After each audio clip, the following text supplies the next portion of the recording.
Program Makan Bergizi Gratis atau MBG sudah mulai dilaksanakan di 26 provinsi.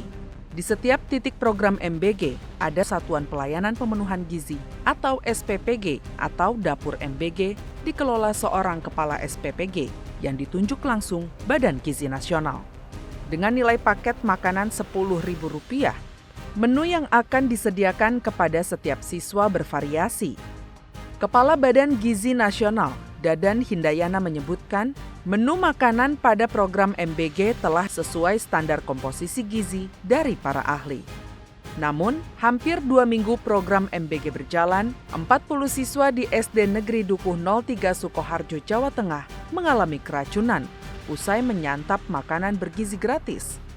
Mereka mual dan muntah setelah makan ayam tepung, bagian dari menu yang disajikan. Kejadian tersebut menjadi perhatian Komisi 9 DPR RI.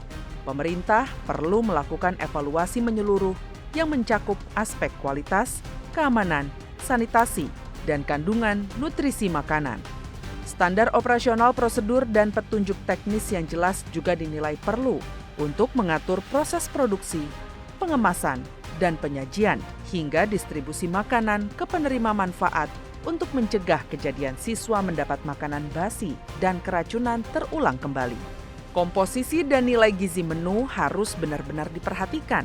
Evaluasi program MBG perlu dilakukan secara terus-menerus agar program MBG berjalan baik dan sesuai tujuannya, yaitu meningkatkan kualitas sumber daya manusia Indonesia, utamanya generasi emas Indonesia.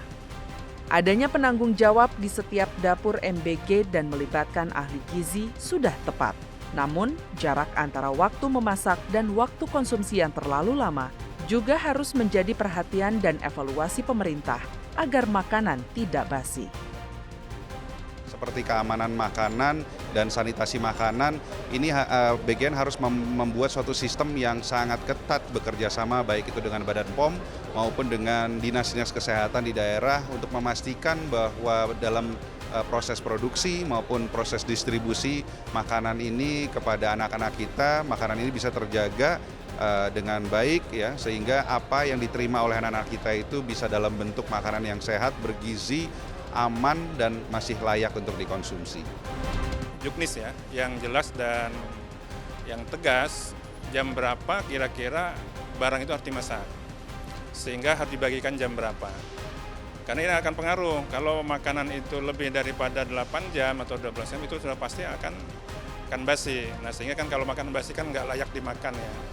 Nah oleh karena itu ini harus jelas, tegas gitu ya, arti juknisnya ini jam berapa harus barang itu bisa dimasak. Pemerintah telah menganggarkan Rp71 triliun dalam APBN 2025 yang menyasar 15 juta hingga 17,5 juta penerima manfaat. Namun Presiden Prabowo ingin meningkatkan penerima manfaat program MBG menjadi 82,9 juta sehingga anggaran yang dibutuhkan sekitar Rp100 triliun. Atas kekurangan anggaran yang terjadi di tengah program MBG, muncul sejumlah usulan. Salah satunya penggunaan dana zakat. Anggota DPR RI menilai penggunaan dana zakat untuk program MBG masih terlalu dini dan perlu ada skema yang matang. Penggunaan dana zakat harus disesuaikan dengan tujuan syariat zakat, yaitu membantu bagi yang membutuhkan atau mustahik.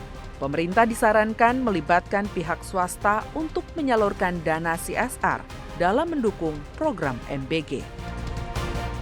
Mana yang dana zakat, mana yang menggunakan APBN.